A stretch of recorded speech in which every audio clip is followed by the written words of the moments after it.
এবার আপনি ইয়ার উপগীত করেন।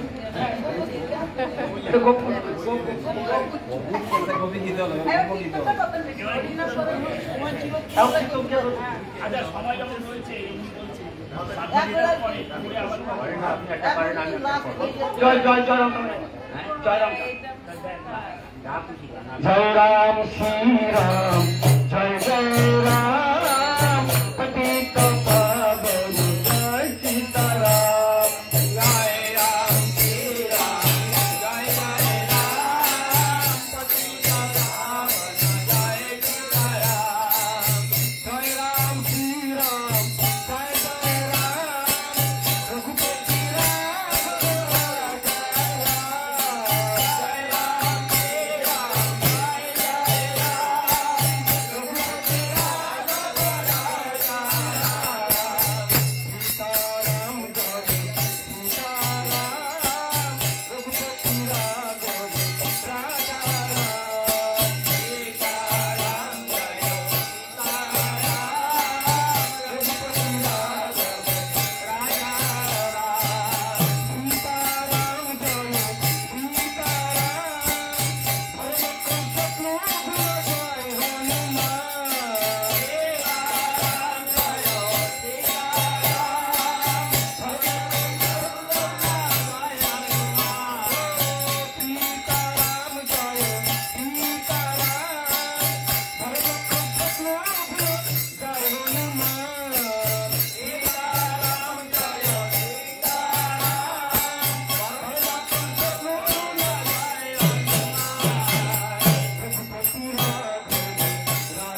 করবো তারপরে।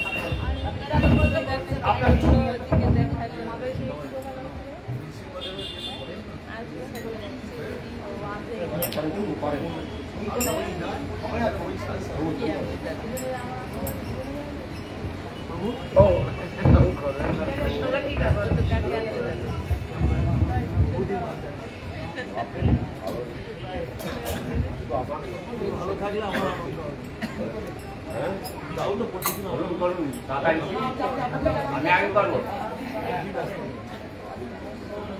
শ্রীকৃষ্ণ চৈতন্য প্রভু দয়া করো মোরে, তোমা বিনা কে দয়ালু জগত সংসারে।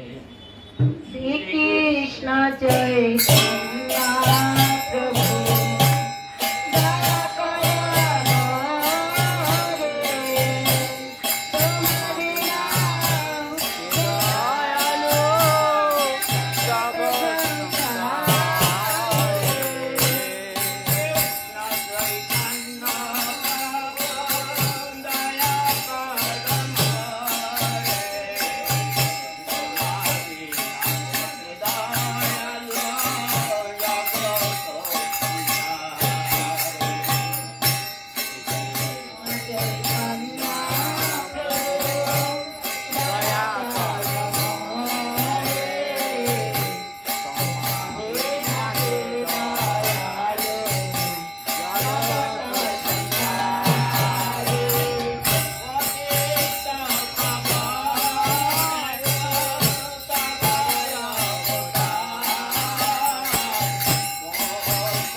মদন মোহন হেরি ভগ হরি বলবার মদন মোহন হেরি ভগ এই রূপেতে বাজির পথে চলিব এই রূপেতে বাজির পথে চলিব হরি বলবার মদন মোহন হেরি ভগ হরি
হরে কৃষ্ণ কৃষ্ণ কৃষ্ণ হরে হরে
नमो विष्णुपदाय कृष्णाय भूतले श्रीमते जयपताका स्वामीति नामिने नवाचार्यपदाय नितायकृपामदायिने गौरकथा धर्मदाय नदर्गामतानिने नवां विष्णुपदाय कृष्णाय भूतले श्रीमते भक्ति वेदांत स्वामीति नामिने नमस्ते सरस्वती देवे गौरवाणी प्रचारिणे निर्विशेष शून्यवादी पाश्चात्य देशतारिणे जय श्री कृष्ण चैतन्य प्रभु नित्यानंद श्री अद्वैत गदाधर शिवासादि गौर भक्तवृंद हरे कृष्णा कृष्णा कृष्णा हरे हरे हरे राम राम राम हरे हरे।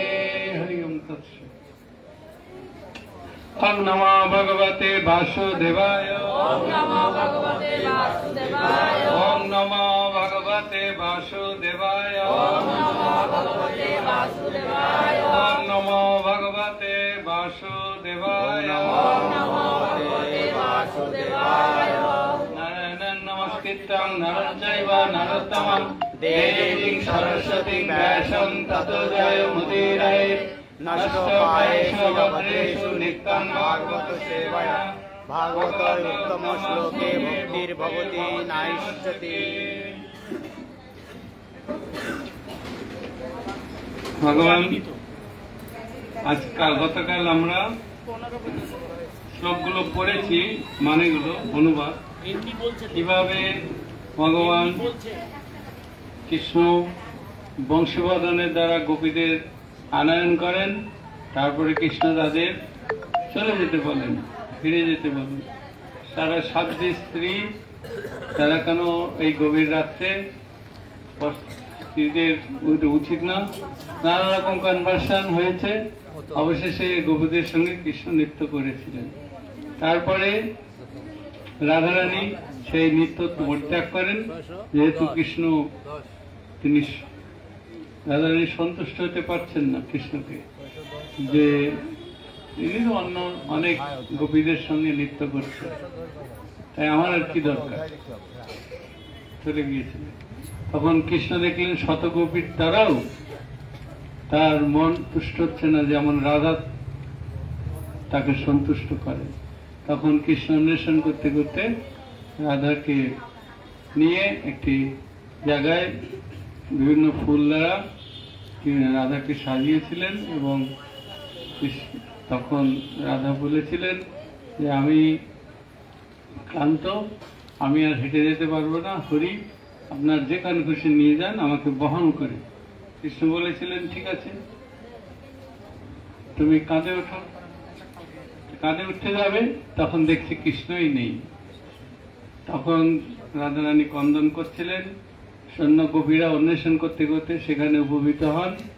তার রাধার কাছে সব শুনতে পেয়ে তিনি শেষে, তারা আরো অন্বেষণ করেছিল, কিন্তু এত অন্ধকার, তারা পরিত্যাগ করে তারা যমুনার তীরে, যেখানে নরম বালি, তার উপরে গিয়ে তারা কৃষ্ণের জন্য গোপী গীত গিয়েছিলেন। তারা লাস্টে গোপী গীতের শেষে তারা উচ্চস্বরে ক্রন্দন করেছে।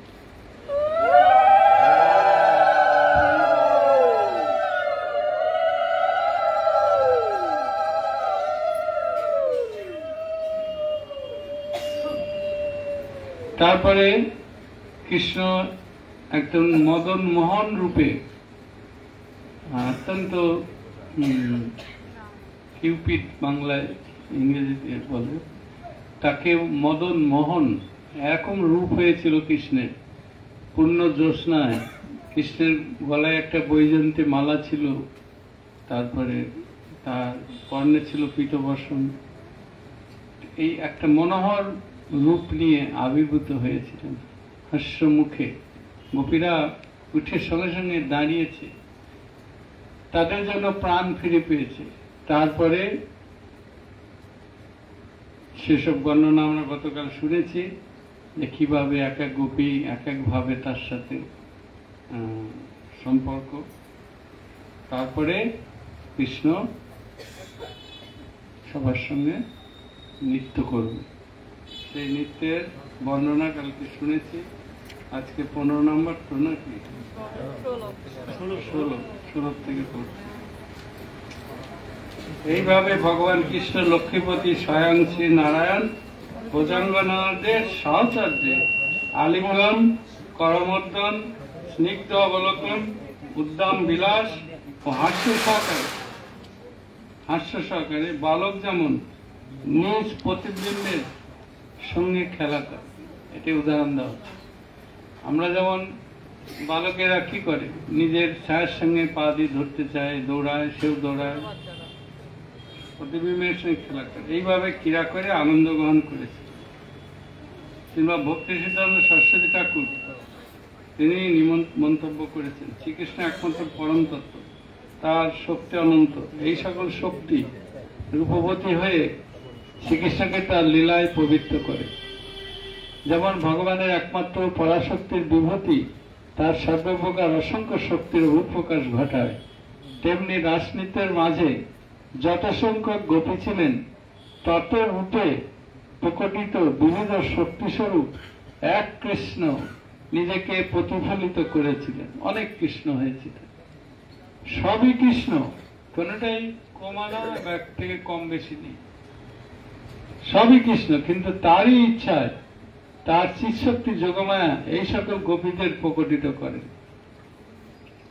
যখন শ্রীকৃষ্ণের দিব্য ইচ্ছা করে তার রসপুষ্টির জন্য তার স্বরূপ শক্তি যোগমায় এমন লীলা প্রকটিত করলেন, তখন যেন কোনো বালকের নিজেরই প্রতিবিম্বের সাথে খেলা করার মতোই হলো। এই উদাহরণটা অত্যন্ত সঠিক। 17 হে কুরু বংশ অবতংশ মহারাজ পরীক্ষিত, শ্রীকৃষ্ণের অঙ্গসঙ্গ আনন্দে অভিভূত গোপীগণের ইন্দ্রিয় সমূহ বিবশ হওয়ায় তারা কৃষ্ণের সাথে তারা নৃত্য করেছে, প্রচন্ড আনন্দ হয়েছে। তাদের ইন্দ্রিয়গুলো বিবশ হওয়ায় তাদের কেশদাম মানে চুলোর বেনি খুলে গেছে, তাদের পরিধেয় বসন ঢিল হয়ে যাবে, তাদের কাঁচুলি মালা অলঙ্কার আদি স্খলিত হয়ে পড়ল, আর আগের মতো তারা তা অনায়াসে ধারণ করতে পারলেন না। 18 দেবপত্নীগণও তাদের বিমান থেকে শ্রীকৃষ্ণের এই রূপ ক্রীড়া দর্শন করে মোহিত হয়ে কামপীড়িত হয়ে উঠেছিলেন। এমনকি চন্দ্রের পার্শ্ববর্গ নক্ষত্রেরাও বিস্মিত হয়েছিলেন। 19 পরমেশ্বর ভগবান আত্মারাম হয়েও সেখানে যত সংখ্যক গোপী ছিলেন তত সংখ্যক রূপে নিজেকে প্রকাশ করে তাদের সঙ্গ উপভোগ করে ক্রীড়া করেছিলেন। হে রাজন, প্রণয় উপভোগে গোপীদের ক্লান্ত দর্শন করে কৃপাময় কৃষ্ণ তার পরম শোকপত হাত দিয়ে প্রীতির সঙ্গে তাদের মুখমণ্ডল মার্জন করে দিলেন, মানে মুখটা মুছে দিল কৃষ্ণ। কেন? তারা ঘেমে গেছে নাচতে নাচতে, তার মুখমণ্ডল মার্জন করে দিলেন। 21 গোপীগণ তাদের উজ্জ্বল স্বর্ণকুণ্ডল মানে কানের দুল ও কুণ্ডল রাশির দুটিতে দীপ্যমান গণ্ডস্থলের শোভা দ্বারা, সুধাময় হাস্য ও অবলোকন দ্বারা তারা গোপীরাও হাসছিল কৃষ্ণের দিকে তাকিয়ে। তাদের পুরুষশ্রেষ্ঠ শ্রীকৃষ্ণের পূজা করেছিলেন। এটাই পূজা, কৃষ্ণকে আনন্দ দান করাই তো পূজা। তার নখস্পর্শে অতীব আনন্দিত হয়ে তার মঙ্গলময় দিব্য লীলার মহিমা তারা কীর্তন করছিলেন। তাই কৃষ্ণের কোনো দোষ যারা দেখবে তারা ভণ্ড। তাই গোপীরা সেখানে দিব্য মহিমা কৃষ্ণের, তুমি এত আনন্দময় কেন? 22 গোপীদের সঙ্গে রাসলীলায় শ্রীকৃষ্ণ পরিশ্রান্ত হলেন এবং তাদের বক্ষের কুমকুম রাগে মর্দিত হয়ে তার মালা রঞ্জিত হয়ে উঠল। তখন গোপীদের ক্লান্তি দূর করার জন্য তিনি গজরাজের মতো যেন হস্তিনীদের নিয়ে যমুনার জলে নামলেন এবং গন্ধর্বদের মতো সঙ্গীত সহকারে মৌমাছিরা তাকে দ্রুত অনুসরণ করল। শক্তিমান গজরাজ যেভাবে জমির সব বাঁধ ভেঙে ফেলতে পারে, তেমনি ভগবান শ্রীকৃষ্ণ যেন সমস্ত জাগতিক সামাজিক নীতিবোধ এইভাবে ভঙ্গ করলেন। জলে দিয়ে তারা জল ছিটাছিটি করবে, খেলবে। তাহলে সামাজিক বিচারে তো অন্য নারীর সঙ্গে এগুলো করা ভগবানের ঠিক না। এইটাই তো জন্মকর্ম দিব্য, গীতায় বলেই রেখেছে। এইটা মনে সন্দেহ রাখা উচিত না। পরম তত্ত্বে তিনি যেহেতু পূর্ণ, তার ভিতরে আর তিনি যেহেতু নিত্যকাল সনাতন বস্তু, তার এগুলো কিছুই না। একটা উদাহরণ দেওয়া যেতে পারে যে শিবজি সমুদ্র মন্থনের অনেক বিষ কণ্ঠে ধারণ করতে পারে, কিছুই হবে না। কোনো মানুষ যদি অনুকরণ করে সে মারা যাবে। কৃষ্ণ যেমন গোবর্ধন পর্বত ধারণ করেছে, কোনো মানুষ সেটা অনুকরণ করতে পারবে না, সে মারা যাবে। তাই ব্রহ্মাজি 23 নম্বর শ্লোক।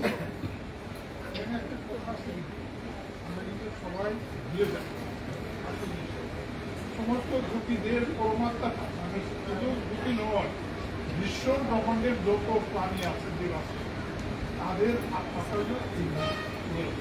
তো নিজের বিশেষ নিজের ব্যবহারে যে মানে দোষ খুঁজে পাওয়ার লোক নেই না।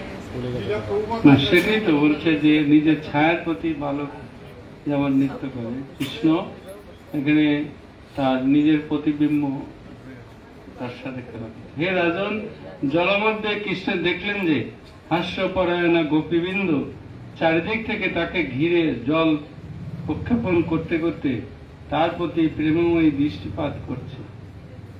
সবাই কৃষ্ণ, একজন কৃষ্ণ, চারিদিক থেকে সবাই জল দেয়। আর গোপীদের দৃষ্টিভঙ্গি ছিল হাস্য পরিহাস করছিল। তার আত্মারাম ভগবান যখন গজেন্দ্র তুল্য বিহারে আনন্দ লাভ করছিলেন, দেবতাগণ তাদের বিমান থেকে তখন পুষ্পবৃষ্টি করতে করতে তার অর্চনা করেছিলেন। 24 অতঃপর মধুস্রাবী মাতঙ্গ যেমন হস্তিনীগণ সহ বনে বিচরণ করে, শ্রীকৃষ্ণ তেমনি জল ও স্থলজাত কুসুমের সৌরভ বাহিত পবনাপ্লুত যমুনা তীরবর্তী উপবনে অনুগামী ভ্রমণ ও প্রমাদাগণে ভীত হয়ে ভ্রমণ করছিল। জল থেকে উঠে এসেও তারা আনন্দ করছিল।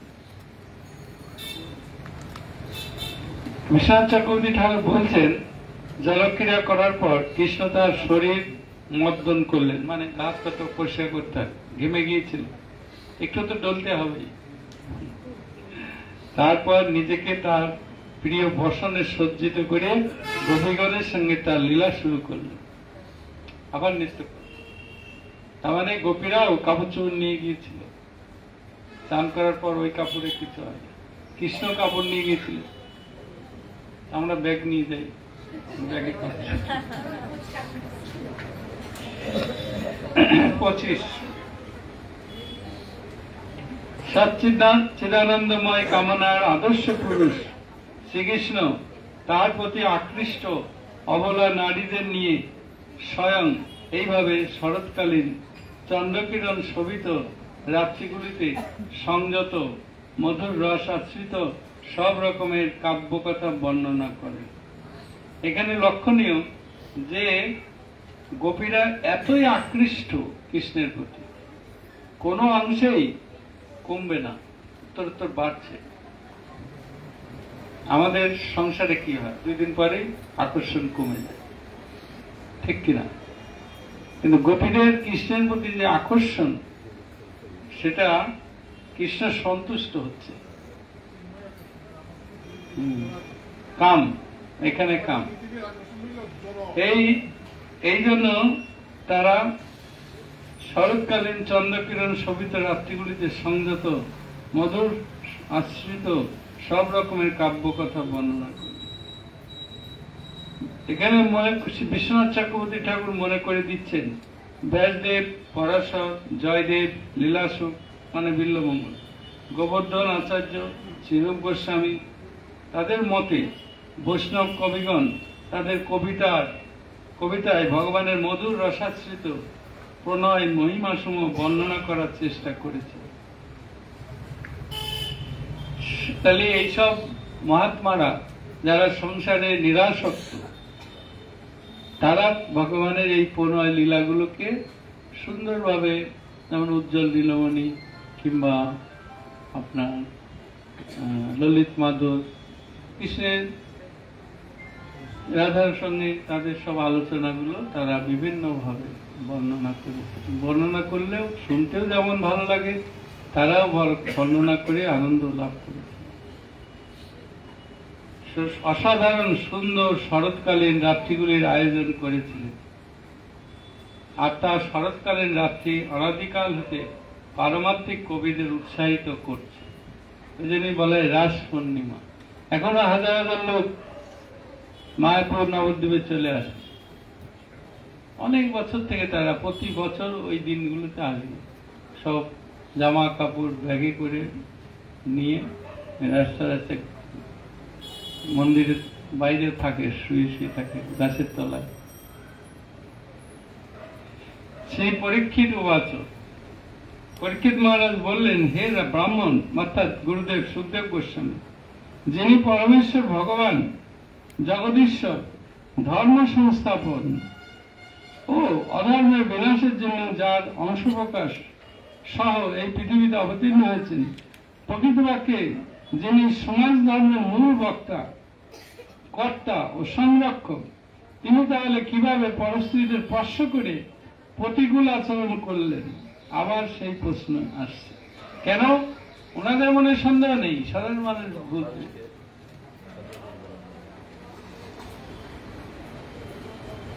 যার মন যেদিকে সেই রকম ভাবে, মানে যাদের দৃষ্টি যেমন কাকের দৃষ্টি কিরকম, এখানে নোংরা, এখানে সুখদেব গোস্বামী পরীক্ষিতের এই লক্ষ্য করে গঙ্গা তীরে উপবিষ্ট কিছু ব্যক্তি ভগবানের কার্যাবলী সম্বন্ধে সন্দেহ করতে পারে, তাই এই কথাটা জিজ্ঞেস করলেন তাদের হয়ে।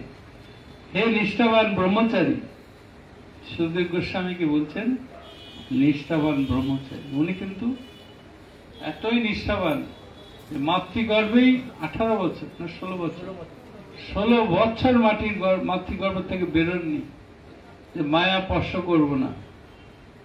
তার বাবা বুঝিয়েছিল, ব্যাসদেব বেরিয়ে আসো বেরিয়ে আসো, কৃষ্ণকে বলার লেখা বেরিয়েছিল। তারপরে উনি বনে চলে গেছে। তারপরে তাই এখানে ব্রহ্মচারী বলা হচ্ছে, মানে বয়স হয়েছে তবু বিবাহ তো দূরের কথা, কাপড়ও একটা পরবে না। কারণ এই যুবক 16 বছরের যুবক যখন হেঁটে যাচ্ছিল উলঙ্গ, মেয়েরা যারা চান করছিল, যুবতীরা, তারা লজ্জাও পেল না। কিন্তু ব্যাসদেব দেখলেন যে আমি যাচ্ছি আর আমাকে দেখে ওরা লজ্জা পাচ্ছে, কাপড় চোপড় পরছে, তাই জিজ্ঞেস করেছিল। বললেন আপনার ছেলে ঠিক যেমন 3-4 বছরের শিশুর দৃষ্টিপাত, এটা বুঝা মায়েরা যেমন বুঝতে পারে, তার সামনে কাপড় পাল্টাতে কোনো অসুবিধা বোধ করে না, লজ্জা বোধ করে না, শিশু বাল। আপনার ছেলে বয়স 16 হলেও সেই 4-5 বছর বয়সে বাচ্চার মতো। হ্যাঁ, তারপরে আপনি কাপড় চোপড় পরেছেন ঠিক আছে, তবু আমরা লজ্জা বোধ করছি। এটা তো জোর করে হবে না, এটা হলো সবার কেমন যেন একটা পিউরিটি আছে। Purity is the force. Vyasdev কি কম? তাও নয়, কিন্তু সামাজিক বিচারে ব্যাসদেব হচ্ছে, স্ত্রী রয়েছে, পরিবার রয়েছে। সুখদেব গোস্বামী বললেন, এবার উত্তর দিচ্ছে, ঐশ্বরিক শক্তিমান নিয়ন্তাদের কার্যকলাপের মধ্যে আমরা আপাত দৃষ্টিতে সমাজনীতির দুঃসাহসিক ব্যতিক্রম লক্ষ্য করলেও তাতে তাদের মর্যাদা ক্ষুণ্ণ হয় না, কারণ তারা আগুনের মতোই সর্বভূক হলেও নির্দোষ হয়ে থাকে। সূর্য যেমন অনেক জায়গায় মলমূত্র স্পর্শ করে শুকিয়ে পবিত্র করে দেয়, তবুও সূর্য অপবিত্র হয় না। ঠিক সেরকম ভগবানও সূর্যের মতোই সর্বভূক, আগুনের মতো, তারা নির্দোষী থাকে। তাই সামাজিক লঙ্ঘনের ফলে অধঃপতিত তারা হন না। ব্রহ্মা, ইন্দ্র, সোম, বিশ্বামিত্র অন্যান্যদের দৃষ্টান্ত উল্লেখ করেছেন। আগুন সবকিছুই ভক্ষণ করে, কিন্তু তার ফলে আগুনের কোনো প্রকৃতির কোনো পরিবর্তন হয় না। তেমনি মহান ব্যক্তির আচরণ নেই, কোনো অনিয়ম হলেও তার মর্যাদা আনি হয় না। যাই হোক, পরবর্তী শ্লোকে সুখদেব গোস্বামী স্পষ্টভাবে ব্যাখ্যা করেছে। একসময় গোপীরা যমুনার অপর পারে, পশ্চিম পারে, যে দুর্বাসা মুনি এসেছে, তাই তারা বলল, এত বড় মুনি, আমরা কিছু ভোজন করাবো, বাড়ি থেকে জিনিসপত্র নিয়ে কাছাকাছি গিয়ে রান্না করে আমরা সবাই তাকে খাওয়াবো। কিন্তু তারা যমুনার জল দেখে পিছিয়ে যাচ্ছে, বলছে কি করে পারো, এত জল রয়েছে যমুনায়। তা কৃষ্ণ তো হাসছিল, কি হয়েছে কি হয়েছে, আমরা পারবো কি করে, কোন নদী নৌকা নেই, কিছু নেই। তা বললে আমি একটা মন্ত্র শিখিয়ে দিচ্ছি, সেই মন্ত্রটা বলবে জল শুকিয়ে যাবে। তা কি মন্ত্র বলো তাড়াতাড়ি। তো মন্ত্র বলবে যে কৃষ্ণ ব্রহ্মচারী। সবাই তখন একে অপরের দিকে তাকাচ্ছে, হাসছে। আমাদের সাথে আমাদের শরীর নিয়ে তুমি কত কিছু করো, আর তুমি ব্রহ্মচারী থাকছো, তাহলে তোমরা বলে দেখো না। যাই নদীর কাছে যেই বলেছে সত্যি জল কমে গেছে, তাহলে কথাটা তো ঠিকই আছে, কৃষ্ণ ব্রহ্মচারী। এখানেও তাই, এত রমণীর সঙ্গ করলেও তিনি নির্দোষী থাকবে। একটা উদাহরণ, কৃষ্ণ গোপীদের শিখিয়েছিলেন যে তুমি গিয়ে বলো যমুনারে হাত ধরে, কৃষ্ণ যদি ব্রহ্মচারী হয়ে থাকে তাহলে আমাদের উপরে হ্যাঁ শিষ্টাচার বলে। যাই হোক আপনি বলবেন না, আপনি যখন বসেছেন ওনাকে বলতেন প্রায় 30 নম্বর, এ যে ঈশ্বর নয় তাকে কখনোই মনে মনেও ঈশ্বরের আচরণের অনুকরণ করা উচিত নয়। যদি মূলতাবশত কোনো সাধারণ মানুষ এই ধরনের আচরণের অনুকরণ করে তাহলে সে নিজেরই কেবল ধ্বংস করবে। যেমন রুদ্রদেব না হলেও রুদ্রের মতো সমুদ্র পরিমাণ বিষ পান করার চেষ্টার ফলে মানুষ নিজেকেই ধ্বংস করে। কেউ যদি ওই বিষ এক ফোঁটা পান করবে, আমিও শিবের মতো দেখাই, কি হবে? তার মৃত্যু হবে। রুদ্র অথবা ভগবান শিব একবার সমুদ্র পরিমাণ বিষ পান করেছিলেন, আর তার ফলে এক আকর্ষণীয় নীল চিহ্ন তার কণ্ঠে প্রকাশিত হয়েছিল। কিন্তু আমরা যদি তেমন বিষের এক ফোঁটাও পান করি আমরা সঙ্গে সঙ্গে মারা যাব। তাই আমাদের যেমন শিবের লীলা অনুকরণ করা উচিত নয়, তেমনি গোপীদের সঙ্গে ভগবান শ্রীকৃষ্ণের লীলা দিয়ে অনুকরণ করা উচিত নয়। কেউ যদি গোপনে করে তার ধ্বংস হবে। কিছু ভণ্ড এইরকম গ্রামগঞ্জে গুরু সেজে শিষ্যদের নিয়ে এরকম করে, এগুলো বলাও যাবে না, পাপ। ইসকন এতই শুদ্ধ যে কোন লোক গোপনেও যদি ধরা পড়ে এগুলো তাকে সঙ্গে সঙ্গে পত্রপাঠ বিদায়, ইসকন থেকে বেরিয়ে যাব। অনেক ঘটনা আমরা পেয়েছি। কোন নারীর সঙ্গে অবৈধ একটু সম্পর্ক প্রমাণ পেলে সঙ্গে সঙ্গে সে যে পদেই থাকুক, উচ্চ পদে জীবিচি হোক আর যাই হোক, প্রভুপাদ কঠোর ভাবে এটা পালন করেছে। Purity is the force. তাই বাইরের লোকেরা ইসকনকে কেন সম্মান করে? যে এইখানে খারাপ কিছু ঘটবে না, আমাদের আদর্শ মেনে চলতে হবে। তারপরে বললেন যে গোপীগণের সঙ্গে ভগবান শ্রীকৃষ্ণের লীলা দিয়ে অনুকরণ করা উচিত নয়। আমাদের পরিষ্কারভাবে হৃদয়গমন করতে হবে যে ধর্ম সংস্থাপনের জন্য অবতীর্ণ ভগবান কৃষ্ণ আমাদের কাছে প্রতিপাদন করার জন্য অবতীর্ণ হয়েছে যে নিশ্চিতভাবেই তিনি ভগবান। তার কিচ্ছু এইরকম কাজ করলেও তার কোনো পরিবর্তন হবে না। এটি প্রমাণ করছে কৃষ্ণের ভগবানত্ব। তিনি এত রমণীর সঙ্গ করলেও তিনি যেমন তেমনই থাকবে।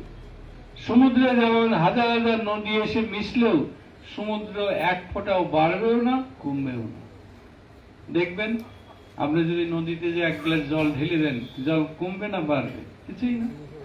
আর সমুদ্রে এরকম হাজার হাজার নদী এসে মিশেছে, কখনো দেখবেন সমুদ্র তাতে বাড়ে না কমে না। ভগবানও তেমনি, ভগবানের এগুলো মহিমা। কিন্তু ভগবানের এমনই তিনি প্রেম বিলাস গোপীদের আনন্দ দান করার জন্য এগুলো করবে সাধারণ মানুষ। এমনকি আমরা ছোট সময় কৃষ্ণের লীলা শুনলাম যে বৃন্দাবনবাসীরা বলছিল রাজা নন্দ মহারাজকে যে আমরা আজকে যা দেখলাম, গোবর্ধন ধারণ করলো, 7 দিন তাকে হাতের উপর রেখেছিল, নন্দ তোমার ছেলেকে কিন্তু কখনো আর মারধর বা বকবে না। মনে হচ্ছে ওরা বিস্মিত হয়ে গেছে, কি করে সম্ভব একটা বালক একটা পাহাড় এরকম ধরে থাকবে? নিশ্চয়ই এই নারায়ণের মতো শক্তিমান, কারণ গর্গমণি বলেছিলেন নারায়ণের মতো। কিন্তু নন্দ মহারাজ বললেন সব ঠিক আছে, কিন্তু আমার ছেলে যখন শিয়াল ডাকে আমাকে জড়িয়ে ধরে এসে ভয় যেন কত ভয় পেয়েছে। হ্যাঁ, কোন বজ্রপাত হলে আমার কাছে দৌড়িয়ে আসে। এইগুলো তারা নন্দবান বলছে, না আমার ছেলেই আছে, আমার ছেলে ভগবান হোক যাই হোক, আমার ছেলেই ওটা। ঠিক চৈতন্য মহাপ্রভু যখন এখানে এই একই লীলা করেছেন, জগন্নাথ মিশ্র বলতেন যে ও ঘাটে গিয়ে ব্রাহ্মণদের জল ছিটিয়ে দিয়েছে, কুমারীদেরকে, হ্যাঁ এইগুলো অভিযোগ নিয়ে এসেছে যে তার হাতে লাঠি নিয়ে মারতে যাবে। ওরা তখন বলবে না না না, এই বাচ্চার কি দোষ আছে। ওরা আবার মহাপ্রভুর হয়ে তারা এত মোহিত তার রূপে, তার ব্যবহারে, তাকে মারবেন না। যেমন সে এক বিপ্র 3 বার ভোগ রান্না করে যে কৃষ্ণ নামে নিবেদন করছে, অমনি মহাপ্রভু গিয়ে খেয়ে নিচ্ছে, আর উনি রেগে যাচ্ছে, আর তার বাবা লাঠি নিয়ে এসছে মারতে। সেই বিপ্র বলছে না না, এই বাচ্চা ছেলে দেখছি, মারবেন না। তৃতীয়বারে যখন ওই মন্ত্র বলেছে, কৃষ্ণ মহাপ্রভু গিয়ে খেয়েছে, তারপরে দেখছে যে সেই বালকটা আর কেউ না, কৃষ্ণ। উনি তো আনন্দে নিমগ্ন হলেন, আমি ভগবানকে দর্শন করলাম। বাপরে বাপ, সে মানে উদ্দণ্ড নৃত্য শুরু করে দিলেন। তখন জগন্নাথ মিশ্র এসছেন, কি হয়েছে, এত সরগোল হচ্ছে? কিন্তু নিমাই বলে দিয়েছিল ব্রাহ্মণকে, খবরদার বলবে না, তোমাকে যে রূপ দেখালাম। ব্রাহ্মণ আর বলতেও পারছে না, তা বলছে না, আমি নবদ্বীপে এবার থেকে যাবো, পরে আপনার বাড়িতে প্রতিদিন আসবো। কেন আসবে সেটা তো বুঝতেই পারছে, ভগবানকে দর্শন। তাই আজ সেই ভগবান চৈতন্যদেব চৈতন্য চরিতামৃত এই বাংলা ভাষায় সারা পৃথিবীতে পড়েছে। কি কাজটা করেছে কৃষ্ণদাস কবিরাজ গোস্বামী। বাংলা ভাষা এখানে শিখতে আসে, বিদেশিরা এখানে থাকে, মানে যে বাংলা বলতে পারে তাদেরকে সম্মান করে।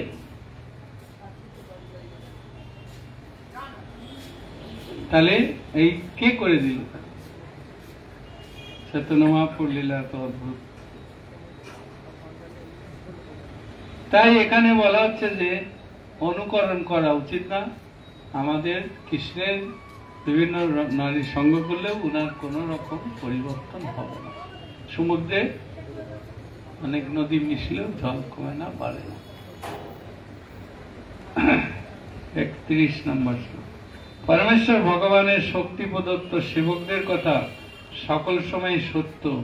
যেমন মহাপ্রভু রূপ গোস্বামী চৈতন্য মহাপ্রভু বলেছেন এই গোপীদের লীলাই শ্রেষ্ঠ ভগবানের সেবা করার জন্য।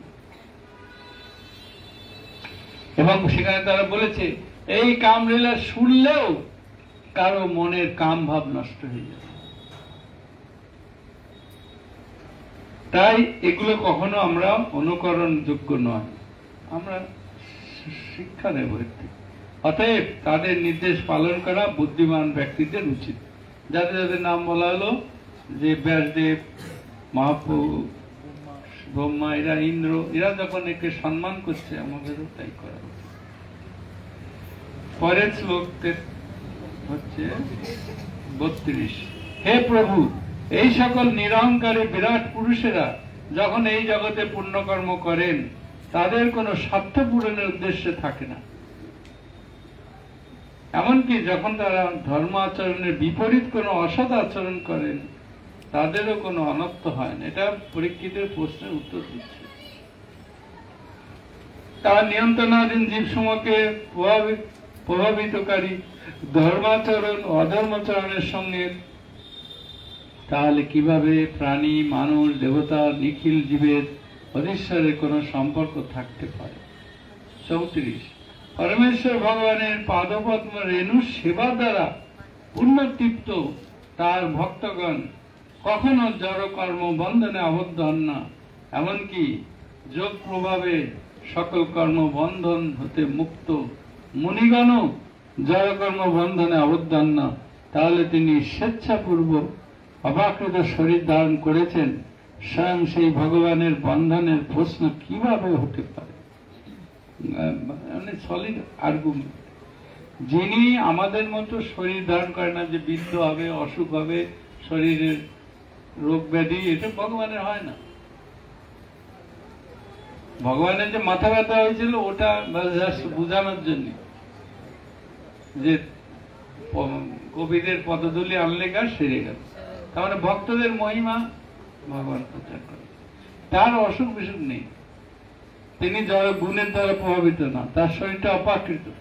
সেই ভগবানের তালি এই নারীদের সাথে বন্ধন কি করে হবে? এমনকি 16,160টা মহিষেরা দ্রৌপদীর ওখানে গিয়ে বলেছিল কিভাবে আমরা স্বামীকে আরো সেবা যাতে করতে পারি, তুমি পঞ্চস্বামীকে কিভাবে সন্তুষ্ট করো। তারা বলেছে আমি যে দাসী হতে পেরেছি এটি আমার বিরাট ভাগ্য।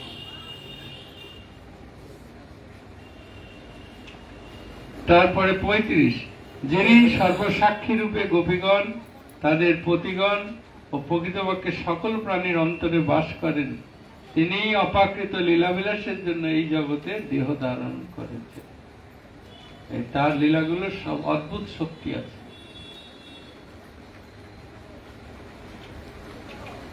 কারণ আমরা তো নিজের যারা যারা ভাগবতম পেয়েছি, আমরা তো এত আনন্দ আগে পাইনি বই পড়ে, এখন সেই আনন্দ আমরা লাভ করছি। তার ভক্তকে কৃপা করবার জন্য ভগবান যখন মানুষ দেহ ধারণ করেন, তাহলে মানুষ দেহ আসার কারণ কি ভগবানের? তা ভক্তদের কৃপা করার জন্য, যাতে আমরা উদ্ধার হতে পারি তার কথা গুণগান করে। যখন তিনি এই রূপ লীলাবিলাসে যুক্ত হন, যা সেই লীলাবিলাসের শ্রবণকারীকে আকর্ষিত করে, তার প্রতি সেবা পরায়ণ করে তোলে। দেশে বিদেশে সব জায়গায় দেখুন, ওই যারা অত্যন্ত টাকা পয়সা নিয়ে গান টান করে, তবু রাস নৃত্য করবে, ও সবাই গ্রামের লোক আসবে, তাই না? রাস নৃত্য সে, তবে কৃষ্ণের কথা তারাও এসে যোগদান করে, যাতে এই লীলা শ্রবণে কৃষ্ণের কথার প্রতি আকৃষ্ট হয়। রূপ গোস্বামী, জীব গোস্বামী বলেছেন, তিনি যখন এই জগতে দ্বিভুজ রূপে অবতীর্ণ হন, মানব সমাজে আবদ্ধ তার ভক্তদের প্রতি কৃপাপরবশ হয়ে তিনি সেই রূপেই প্রকাশ করেন, যা তারা প্রত্যক্ষ করে হৃদয় গমন করতে পারে। আর যদি বাঘ ভালুক হয়ে আসে, কে বাঘের সাথে আলিঙ্গন করতে যাবে? গোপীরা তো কৃষ্ণের সঙ্গে আলিঙ্গন করছে। কোন পশুর সাথে এই ধরনের হয় না, প্রেম ভালোবাসা বিনিময় হয় না, মানুষের সাথে মানুষের। তাই ভগবান মানুষ হয়ে আসবে। ভগবান তো পশু হতে পারে, তিনি নরসিংহ হতে পারে, তিনি জলের ভিতরে মাছ হতে পারে, তিনি শূকর হতে পারে, তিনি অশ্ব হতে পারে, তিনি সাপ হতে পারে, কিন্তু আমরা তার সাথে প্রেম বিনিময় হবে নাকি? তাই এগুলো ভগবান মানুষ রূপে আসছেন। মানুষ দেহ মাশ্রিত, তিনি মনুষ্য তুল্য দেহ ধারণ করেন। বিশ্বনাথ চক্রবর্তী ঠাকুর ভগবানের প্রণয় লীলা মহিমা কীর্তন করে উল্লেখ করেছেন যে এই সকল প্রণয় ঘটনা সমূহের বদ্ধজীবের কলুষিত হৃদয়কে আকর্ষণ করার জন্য একটি অচিন্তনীয় অপাকৃত শক্তি রয়েছে। এই সত্য অস্বীকার করা যাবে না যে কোন শুদ্ধ সরল হৃদয়ের ব্যক্তি যিনি কৃষ্ণের প্রণয় লীলার বিবরণ শ্রবণ করেন, তিনি ভগবানের পাদপদ্মের প্রতি আকর্ষিত হয়ে ধীরে ধীরে তার ভক্ত হয়ে যান। 37, কৃষ্ণের মায়াশক্তি দ্বারা বিভ্রান্ত হয়ে গোপগণ ভেবেছিলেন তাদের পত্নীরা গৃহে তাদের কাছেই রয়েছে। যেসব রাজনীতিতে আসতে পারেননি গোপীরা, তাদের ঘরের খিল মেরে রেখে দিয়েছে পত্নীকে, কিন্তু তারা ভাবছে যে আমার বউ আমার কাছেই রয়েছে, কিন্তু তাই তারা তাদের প্রতি কোনরূপ অসূয়া প্রকাশ করে। অর্থাৎ তারা চলে গিয়েছিল, তাই তারা এটা বুঝতে পারেনি, তার জন্য তারা রাগারাগিও করেনি।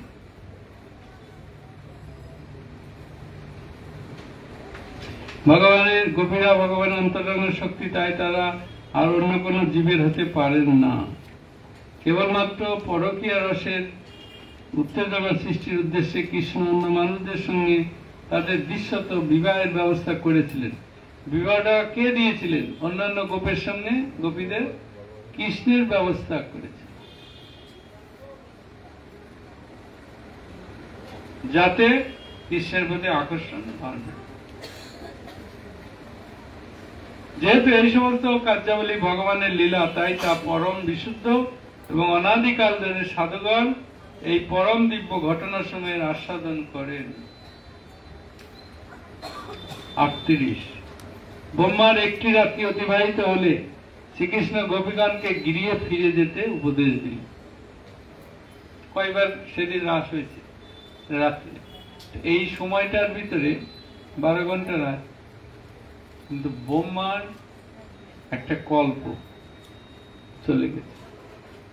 ভগবান টাইমটাকে বাড়াতে পারে, কমাতে পারে।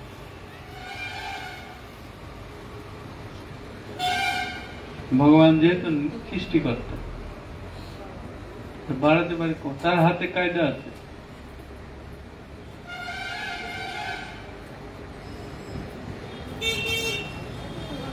বড় সময়টাকে ছোট করে দেবে। তাই এক রাত্রের ভিতরে গোপীরা অনেক বছর তারা টেরও পেল না। আমরা যেমন ঘুমিয়ে থাকি 12 ঘন্টায় কি আর 10 ঘন্টায় কি, আমরা ঘুমালাম তো টেরই পেলাম কিভাবে সময়ের ঘন্টার কাটা ঘুরেছে, কিছু জানা যায়। তেমনি এত আনন্দের ভিতরে তাদের কাছে এক মুহূর্ত মনে হয়েছে। তাই কবিতায় আছে কবি গীতে, ত্রুটি যুগায়তে, তোমাকে দেখতে না পেলে একটা মুহূর্তকে আমাদের কাছে যুগ যুগ মনে হবে। কেন ব্রহ্মা চোখের পাতা দিয়েছে, আমরা ওই সময়টা দেখতে পাচ্ছি না।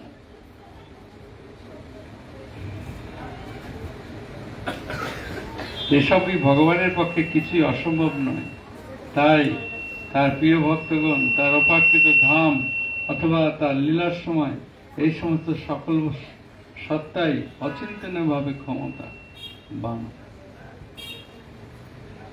39 যিনি অপাকৃত শ্রদ্ধান্বিত হয়ে এই রাস পঞ্চোধ্যায় ব্রজবধূদের সঙ্গে শ্রীকৃষ্ণের অপাকৃত ক্রীড়া বর্ণনা শ্রবণ করেন বা বর্ণনা করেন, সেই ধীর পুরুষ ভগবানের যথেষ্ট পরাভক্তি লাভ করে হৃদরোগ রূপ জড় কামকে শীঘ্রই দূর করে। তাহলে আমরা শ্রদ্ধা করে 5টা অধ্যায় তো পড়লাম।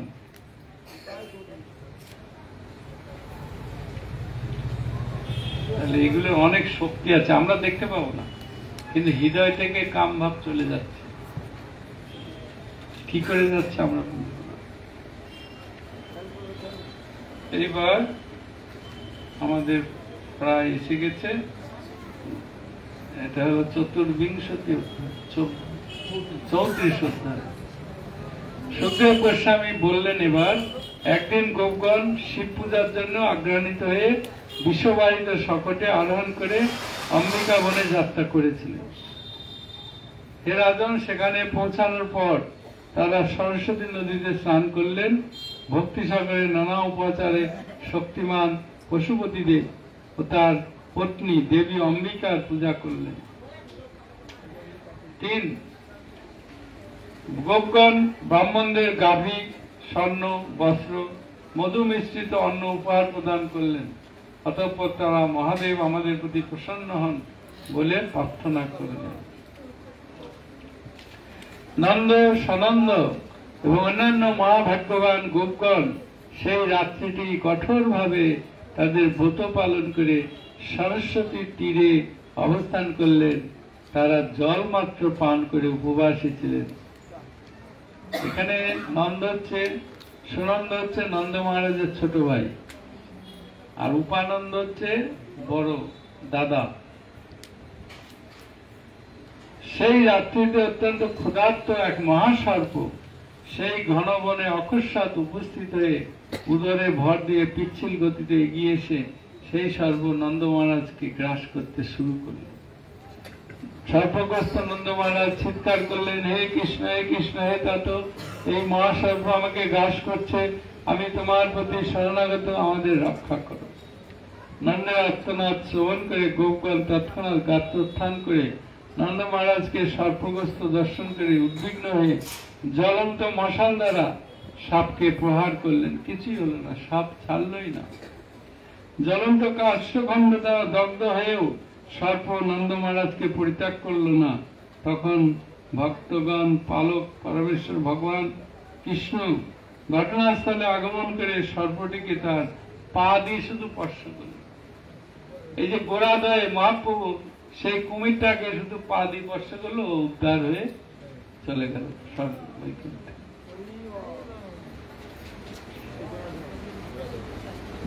আমরা যতটা শ্রদ্ধা করি না, ওই আমেরিকা রাশিয়ার লোকেরা ওই সব জায়গায় সত্যি ওরা মায়াপুরীতে কি ভালোবাসে আপনারা বুঝাতে পারবেন। শুধু মায়াপুরে থাকবো, মায়াপুরে থাকবো, ভিসা নাই, ভিসা নাই, কি করে ভিসা পাবো, কি করে মায়াপুরে থাকবো। একটা লোক বলে না যে মায়াপুর ছেড়ে চলে যাবে। শুধু আমাদের মতো লোকই কিছু লোক বলে এখানে এত গন্ডগোল, এত জায়গার দাম, এত ভাড়া।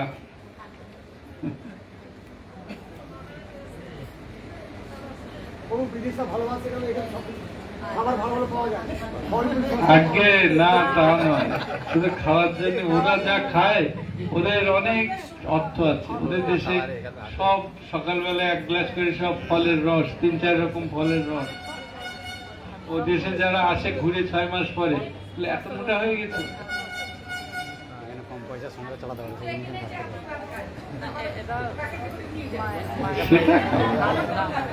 এটা ভালোবাসা যে আমরা নিমন্ত্রণ করলে ওরা আসে, যে এটাই তো নিমন্ত্রণ রক্ষা করতে আসে।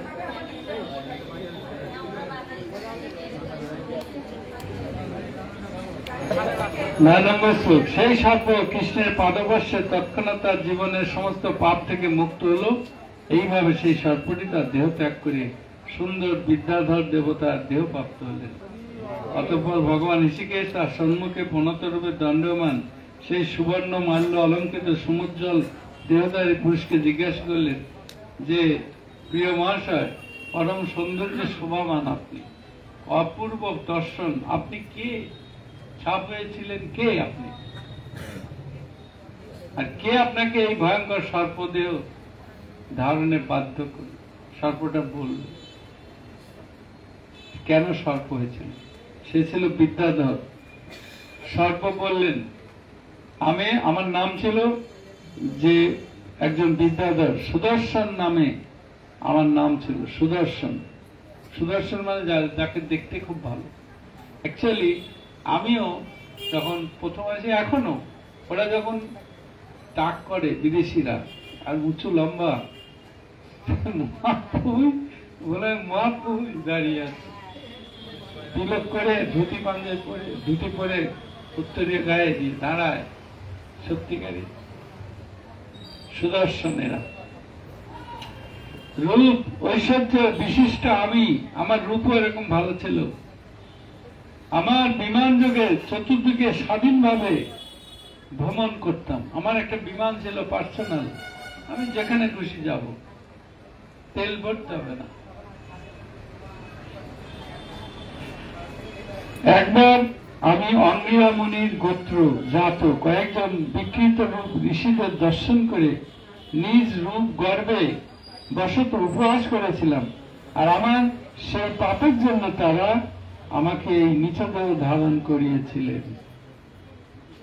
এই জন্য গর্বটা ভালো, কে ভুলে যায়, যার অর্থ হয় সে ভুলে যায়, সে আর নিচু হতে পারে না।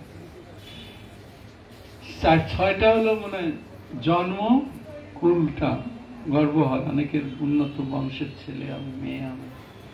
আবার অনেক পড়াশোনা করলেও সেটাও একটা গর্বের হয়।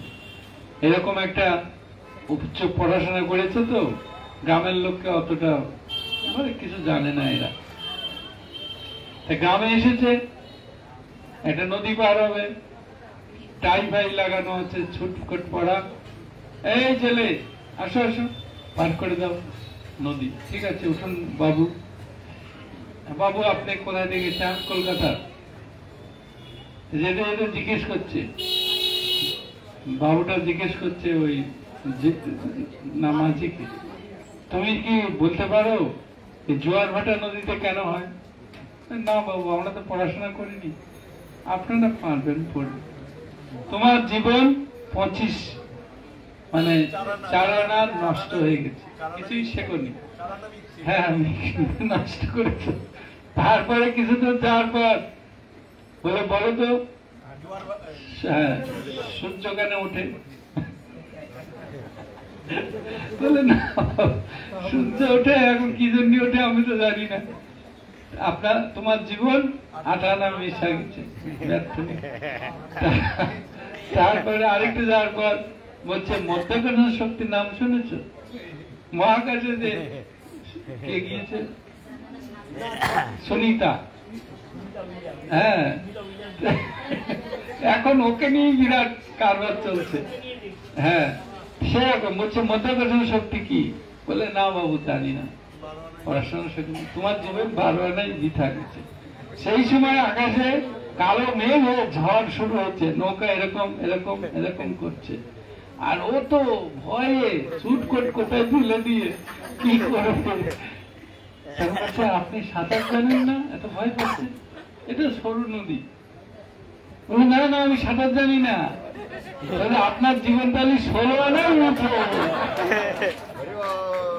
দেখুন, সাধারণ একটা জলে সাঁতার দিয়ে বেরিয়ে পার হবে ছোট নদী। সেই প্র্যাকটিক্যাল যারা জানে না, একটা মূর্খ লোক যদি নিষ্ঠা করে ভগবানের আরাধনা করে, সে কিন্তু পার হয়ে যাবে। আর একজন অনেক লেখাপড়া জানে, অনেক টাকা আছে, সে পার হতে পারবে না। অহংকার, এই গর্ব। তাই এই সুদর্শনের নিজের রূপের অহংকারে সেই বিকৃত ঋষিদের জন্য হেসেছিল, তাই অপরাধ হবে। অনেক রকমের অপরাধ আছে। তারপরে প্রকৃতপক্ষে সেই পরম করুণাময় ঋষিগণ আমার মঙ্গলের জন্য আমাকে অভিশাপ প্রদান করেছিলেন, কারণ এখন আমি সমস্ত জগতের পরম গুরুদেবের পাদস্পর্শে সকল পাপ থেকে মুক্ত হয়েছি। হে প্রভু, আপনি আপনার শরণাগত জনের ভবভীতির ভয় নাশন, আপনার পাদস্পর্শ দ্বারা আমি এখন ঋষিগণের অভিশাপ মুক্ত। হে দুঃখ নাশন, আমাকে আমার গ্রহে ফিরে যেতে অনুমতি দিন। হে মহাযোগী, হে মহাপুরুষ, হে সৎপথে, আমি আপনার শরণাগত হয়েছি। হে সর্বলোকেশ্বরেশ্বর পরমেশ্বর ভগবান, আমাকে অনুমতি প্রদান করুন। ভগবানের কাছে এইভাবে আত্ম হয়ে পড়তে হবে। আমরা মন্দিরে যে কি বলি জানি না। হে অচ্যুত, আমি আপনাকে দর্শন করা মাত্রই ব্রাহ্মণদের দ্বন্দ্ব হতে মুক্ত হয়েছি। যিনি আপনার নাম কীর্তন করেন, তিনি নিজেকেও ও সেই সঙ্গে সেই কীর্তন শ্রবণকারীদেরও পবিত্র করেন। তাহলে আপনার পাদপদ্মের স্পর্শ আরো কত মঙ্গলময়। 18 ইত্যানুগাপ্য দশাহং পরিক্রমাভিবন্দ চ সুদর্শন দিব্যং জাত কিচ্ছন্নদর্শমোচিত। এইভাবে শ্রীকৃষ্ণের অনুমতি গ্রহণ করে সেই দেবতা সুদর্শন তাকে প্রদক্ষিণ করলেন, অবনত হয়ে প্রণাম নিবেদন করলেন। তারপর তার স্বর্গের আলয়ে ফিরে গেলেন। নন্দ মহারাজও তার বিপদ থেকে উদ্ধার পেলেন। কৃষ্ণের চরণের স্পর্শে সাপ উদ্ধার হয়ে গেল। আবার নন্দ মহারাজও সাপটা যে গিলি খেয়ে ফেলেছিল তাকে বেঁচে গেল। নিশাম কৃষ্ণ তদাত্ম বৈভবং বোঝে কশ বিস্মিত চেতসস্তত সমাপ্য তস্মিন নিয়মং নিপাজুস্তাৎ কথয়ন্ত মাদ্রিতা। ব্রজবাসীগণ শ্রীকৃষ্ণের কাছে শ্রীকৃষ্ণের আত্মবৈভব দর্শন করে বিস্মিত হলেন।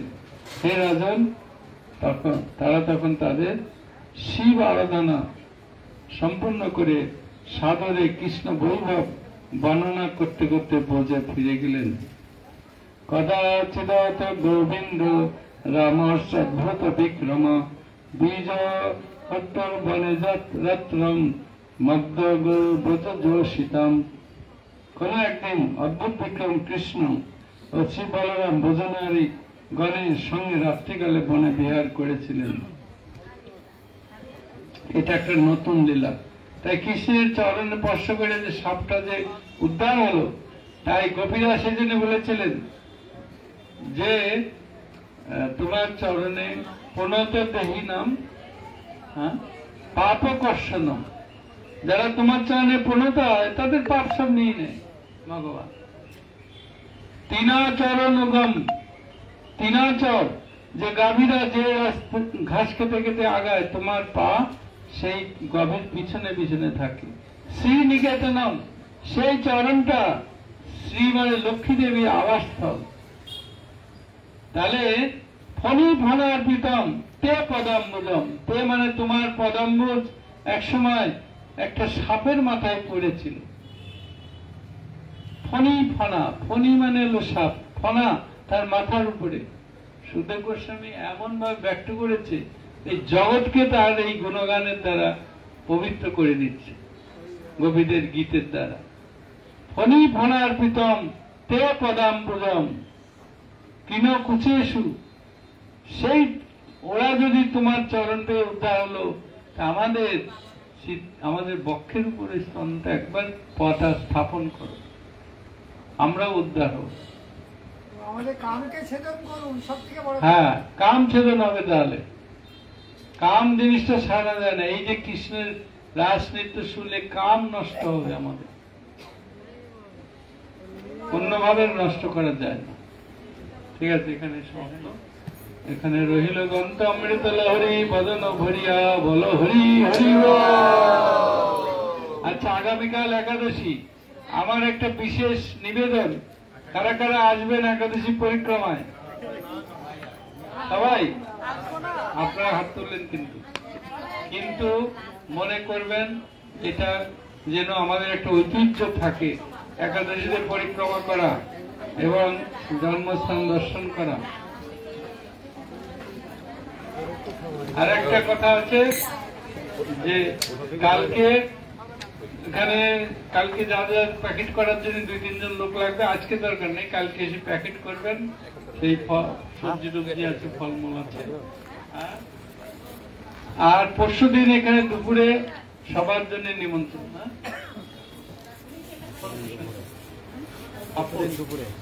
হ্যাঁ, আজকে দিয়ে দিচ্ছি, নিয়ে আসুন। কাপড় আমরা দান করব। একজন পাঠিয়েছে রাশিয়ান, আমি এখানে ছিলাম না, ও আমাকে বিদেশেই বলেছে আমি এইগুলো কাপড় দিতে চাই। আমি দিয়ে আসুন, তাড়াতাড়ি নিয়ে আসুন।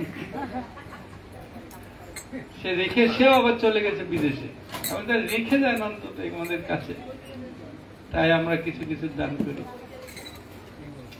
আর পারমার্থিক লাভ হবে, আবার জড়জাগতিক লাভ হবে, হরিনামে এইসব লাভ আছে। আমরাও ভাবতে পারিনি যে এত কিছু আছে হরিনামের ভিতরে। শুধু হরিনামের এগুলো বাই প্রোডাক্ট। আসল কাজ হলো বৈকুণ্ঠে ফিরে যেতে পারলে আমাদের সব লাভ আছে।